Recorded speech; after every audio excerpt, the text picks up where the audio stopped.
Hello everyone. તો હવે આપણે છે ક્વેશ્ચન નંબર 14 છે ભણશું. Discuss the length and comparative method of the studying literature, historical study of literature. તો ડિસ્કસ ધ લેન્થ હવે છે આપણે કમ્પેરેટિવ મેથડ એટલે તુલનાત્મક પદ્ધતિ છે એને ભણવાની છે લિટરેચરની.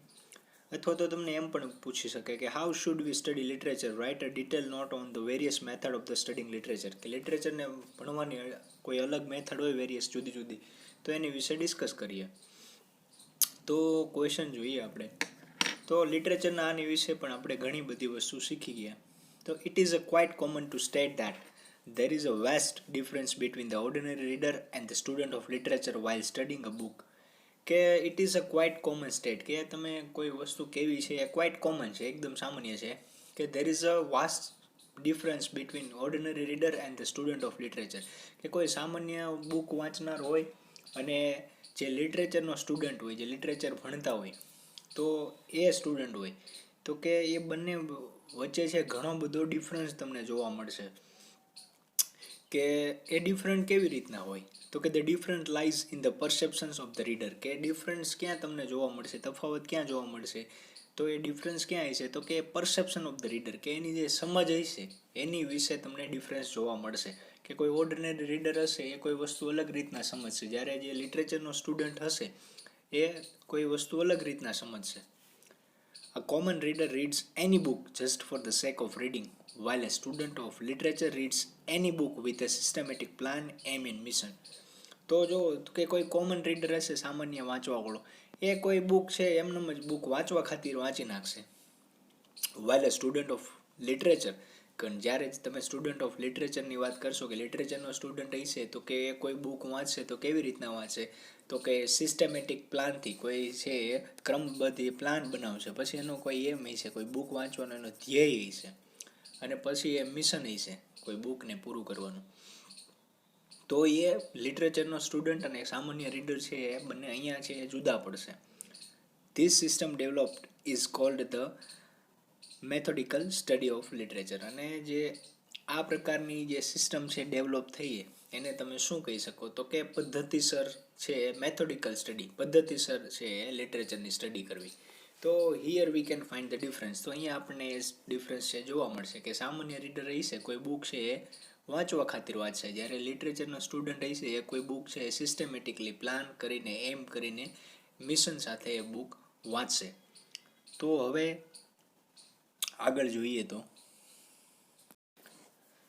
The methodical study of literature carries a certain criteria which should be observed in the order to go thoroughly to the study of any writer. તો કે ધ મેથોડિકલ સ્ટડી કે જે આ પદ્ધતિસરનો તમે જે અભ્યાસ છે ઓફ લિટરેચર, એની અંદર છે અમુક પ્રકારના ક્રાઇટેરિયા રહેલા છે કે એનો જે ક્રાઇટેરિયા, એનો જે વિસ્તાર હશે એ નક્કી હશે. Which should be observed in the order, કે જેને તમે ઓબ્ઝર્વ જોઈ શકશો કોઈ ઓર્ડરમાં, લાઇનબદ્ધ સાથે.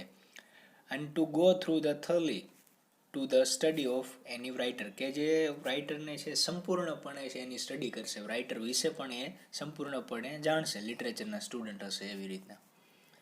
And it is certainly a prime duty of the student of literature, because only one work of any writer cannot give us the complete and the detailed knowledge of the particular writer.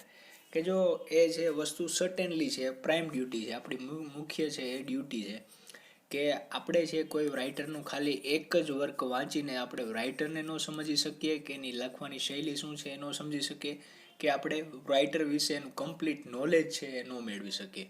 કે જો આપણે કોઈ વસ્તુનું complete knowledge પહેલાં મેળવવું હોય રાઇટરનું, તો આપણે એના છે જેટલા વર્ક હોય બધા વર્કને સમજવા પડે. કારણ કે રાઇટર છે અમુક વર્ક છે સાવ તદ્દન અલગ લખતા હોય, કે એની શૈલી હોય જે બદલાતી રહેતી હોય દરેક વર્ક સાથે.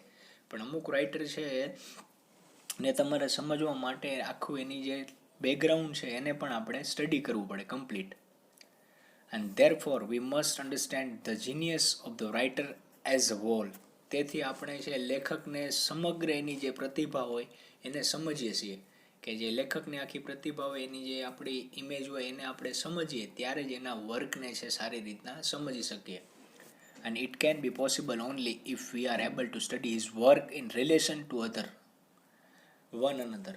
કે જો આપણે એનું જે વર્ક છે એ ત્યારે જ સમજી શકીએ, ત્યારે જ સક્ષમ બની શકીએ કે જે એનું રિલેશન છે, એનું એક વર્કનું જે બીજા વર્ક સાથે એનું રિલેશન છે, એને આપણે પહેલાં સમજવું પડે કે આ બુકમાં એને આ વસ્તુ લખી છે, ઓલા બુકમાં આ વસ્તુ લખી છે. તો આપણે એ બંનેનો રિલેશન છે આપણે પહેલાં સમજવું પડશે. And in this process of studying the writer, the very useful method is the comparative method. એટલા જ માટે આપણે જે આ પ્રોસેસ છે જે સ્ટડી કરવાની, એટલા માટે આપણે માટે સૌથી અગત્યની છે કઈ થશે તો કે કમ્પેરેટિવ મેથડ, જે તુલનાત્મક પદ્ધતિ છે એ જ આપણે માટે સારી સાબિત થશે. It is a study of literature of any age by comparing a literature of other age or the same age. કે જો સ્ટડી ઓફ લિટરેચર આપણે કરીએ ત્યારે ઓફ એની એજ, કે આપણે કોઈ પણ એજનું લિટરેચર લઈ લઈએ અને એને બીજે કોઈ એજ સાથે સરખામણી કરીએ ત્યારે આપણને ખબર પડશે કે આ બંનેમાં શું તફાવત છે. અથવા તમે કોઈ એક તો અલગ અલગ રાઇટરનું વર્ક લઈ લ્યો ને સેમ એજના હોય, જે બંને એક જ એજની અંદર લખતા હોય, અને પછી એનું તમે કમ્પેરિઝન કરો, એની બંનેની તુલના કરો તો તમને ખબર પડશે કે આ બંનેના વર્કમાં શું ડિફરન્સ રહેલો છે. The comparative method of studying literature does have a certain criteria which are generally to be observed, and they are કે જે કમ્પેરેટિવ મેથડ છે આ સ્ટડી લિટરેચરની, એ શું છે કે ડઝ હેવ સર્ટેન ક્રાઇટેરિયા, તો કે એના છે અમુક ક્રાઇટેરિયા છે, ફિક્સ છે, and which are generally to be observe, કે જેને આપણે જોવા જોઈએ, એને છે આપણે ઓબ્ઝર્વ કરવા જોઈએ. And we must not consider the author's work separately but try to understand it as a whole body. અને આપણે છે રાઇટર છે એનું જે ઓથર હોય એનું વર્ક છે એવું કન્સિડર ન કરવું જોઈએ સેપરેટલી, અલગ અલગ કરીને એને પહેલાં ન સમજવું જોઈએ. આપણે એને આખી વોલ બોડી, આખું છે એના જેટલા એનું જે લખાણ છે એ બધું લખાણ છે આપણે જોવું જોઈએ, સમજવું જોઈએ, ત્યારે જ આપણે રાઇટરની ઇમેજ છે આપણે ક્રિએટ કરી શકશું. The books of any author must be taken as an organic whole. અને જે એની કોઈ પણ ઓથર હોય એની બુક છે તમે લઈશો, એનું જે વર્ક છે એ લઈશો, તો કે એની આખી કાર્બનિક જે બોડી હોય એવી રીતના એને લેવું પડશે, એવી રીતના એને સમજવું પડશે. The best example is that of Shakespeare.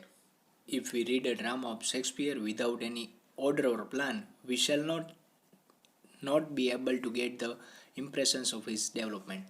કે જો આપણે છે બેસ્ટ એક્ઝામ્પલ તરીકે છે વિલિયમ શેક્સપિયરને જ લઈ લઈએ, કે જો તમે એનો ડ્રામા છે એ કોઈ પ્લાન કર્યા વગરના, વિધાઉટ પ્લાન અથવા તો કોઈ ઓર્ડરની અંદર આડેધડ છે તમે એને રીડ કરશો, તો એ છે તમને એવી જે ઇમ્પ્રેશન છે એ નહીં છોડીને જાય, એનું જે ડેવલપમેન્ટ, જે વિકાસ થતો જતો હોય એ એવી આપણી અંદર છે એવી ઇમ્પ્રેશન નહીં છોડે, કે જે હદે એને લખેલું છે, જે લેવલ એને લખેલું છે એ લેવલને આપણે મેચ નહીં કરી શકીએ, કે જો આપણે કોઈ સિસ્ટમમાં નહીં એને રીડ કરીએ તો.